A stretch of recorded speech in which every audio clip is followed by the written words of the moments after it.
Bonjour tout le monde, j'espère que vous allez bien. Bienvenue à tous sur cette nouvelle vidéo. Je me nomme Talibouna Ousmane Talibouna Gakou et aujourd'hui nous nous trouvons au MIT Mali, qui est un institut de formation qui relie les mathématiques, la science, la technique et la nature en un seul endroit. Et sans plus tarder, je vais vous faire visiter les locaux et vous présenter notre directeur. Suivez-moi.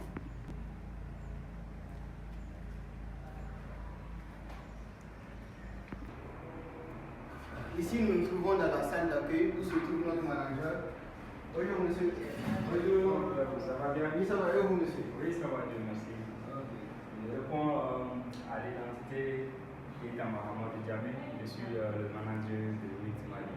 MIT, ça veut dire mathématiques, informatique, nature et technique. Donc tout ce qui est lié à l'informatique et à la technique, nous explorons tout ça ici. Et c'est un centre aussi qui est libre. Okay? C'est libre pour toutes les personnes qui ont des idées innovantes à mettre en place ou à mettre en œuvre ou à élaborer. D'accord, bienvenue chez nous. Merci. Merci beaucoup, monsieur. Merci. Ici, nous nous trouvons dans la salle des constructeurs et des graphistes. Et ici, on a à notre disposition deux machines, notamment GraphTech et imprimante 3D. Et la machine GraphTech nous permet principalement d'utiliser le filming et de dessiner sur ça, et ainsi modéliser notre imagination. Et voici un exemple.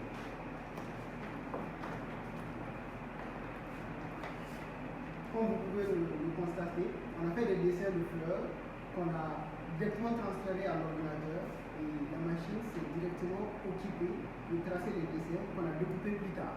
Et ça donne une belle représentation de fleurs qu'on pourra coller sur le mur.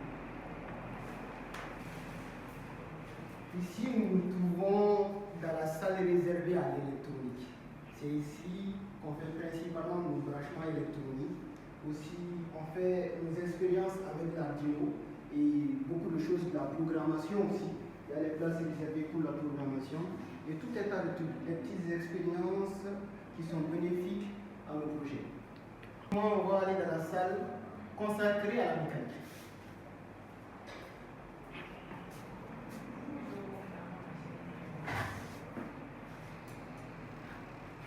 Et ici, on se trouve dans la salle qui est intégralement consacrée à la mécanique.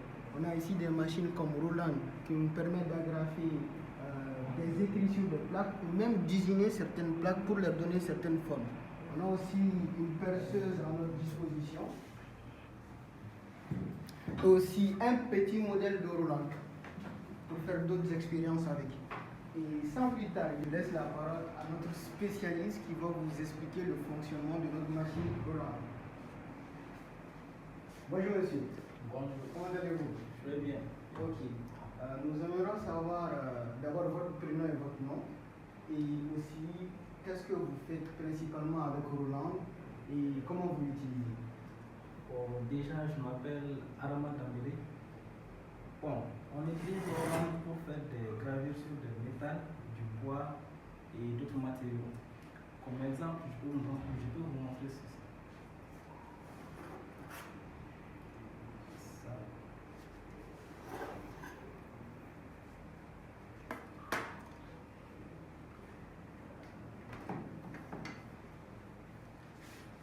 Okay. Alors, comment vous procédez pour faire cela? Bon, tout d'abord, on choisit la pièce sur laquelle on veut engraver, Ensuite, on le fixe sur ce tuto.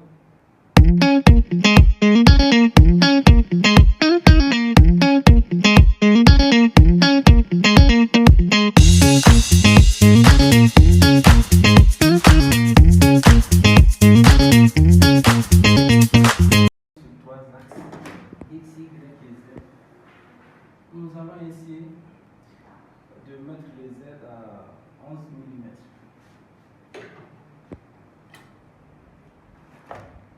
Pour cela, on ajuste le bout de l'aiguille.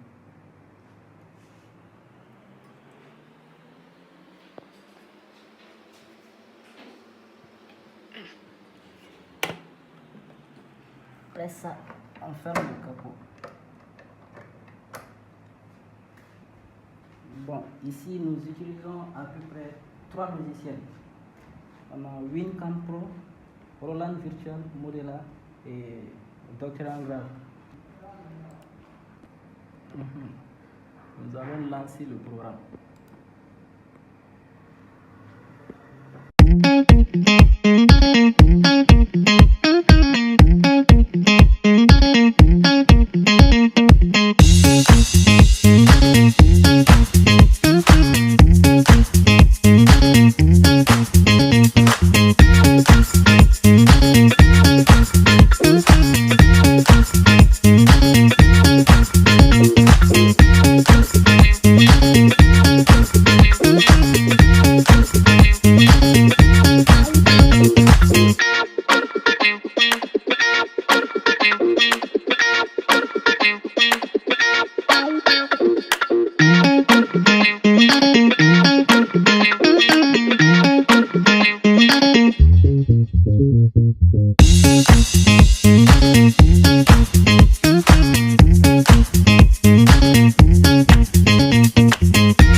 Une fois que c'est terminé, on peut faire un autre tour en augmentant la profondeur de passe.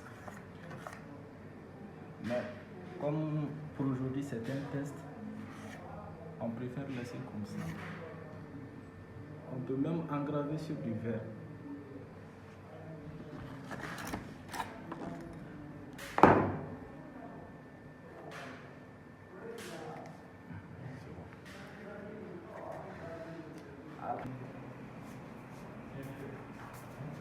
Ok, maintenant on va s'intéresser à l'imprimante 3D. Et sans plus tarder, on va parler au spécialiste qui sera chargé de nous expliquer comment ça fonctionne. Bonjour. Bonjour. Comment allez-vous? Oui, ça va.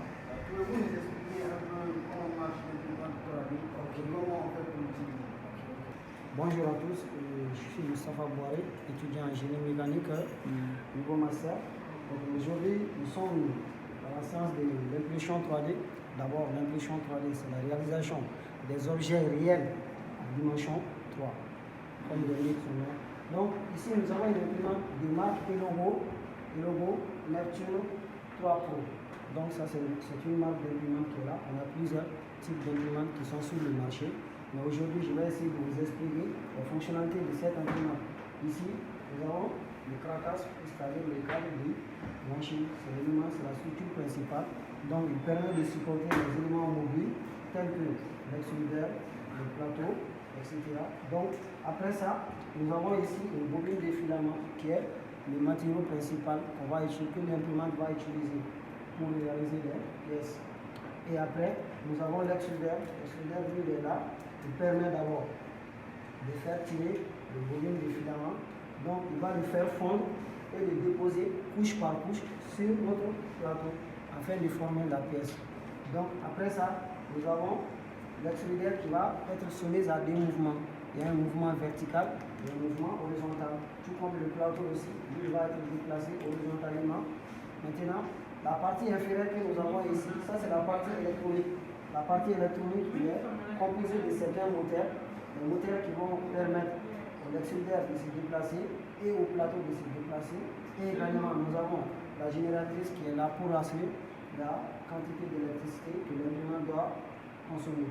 Ici, nous avons notre écran afin de gérer les différentes actions, mettre en pause notre opération ou bien mettre en charge notre opération. Donc ici, on contrôle absolument toutes les activités menées à partir de notre imprimante. C'est bon? Donc charger ou même décharger le filament qui en fait partie d'une des opérations. Ok. C'est ce que j'avais à vous dire par rapport à cette machine. Bonjour, je suis Aïcha Mega. Maintenant, voyons les filaments. L'imprimante utilise un non-filament qui est généralement un non-fil en plastique. Il est fait fondre pour former une couche selon un modèle spécifique. Des couches se superposent jusqu'à l'obtention du modèle désiré. Le filament est généralement une épaisseur de 1,75 mm. On en distingue plusieurs types en plusieurs couleurs. On a le PLA, le fil à flexible, il y a aussi l'ABS, les fibres de câble, et etc. On en a en plusieurs couleurs aussi. Ici, on a la couleur blanche. On a une couleur multicolore ici. On en a en noir aussi. Le filament le plus utilisé et le plus courant pour débuter est le PLA. Certains matériaux sont rigides, donc ils ne se plient pas. D'autres sont plus flexibles et d'autres sont plus résistants et peuvent supporter des conditions extrêmes. Ici, on a des modèles réalisés avec le PLA.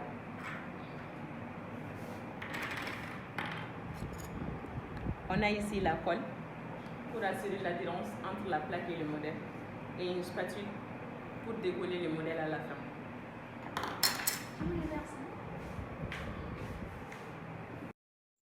Bonjour à tous, je me nomme Awa Keita, je suis chargée de vous expliquer le passage de la modélisation à l'impression 3D. Le passage de la modélisation à l'impression 3D se fait sur 3 étapes. La première étape consiste à concevoir le modèle. Nous allons concevoir le modèle ici avec le logiciel FreeCAD, qui est un logiciel qui offre les mêmes options que le logiciel SolidWorks. La deuxième étape consiste à exporter le modèle sous le format STL. Ensuite, la dernière étape consiste à utiliser le logiciel Ultimaker Cura, qui est un logiciel qui permet de traduire le modèle en instructions compréhensibles par l'impression 3D.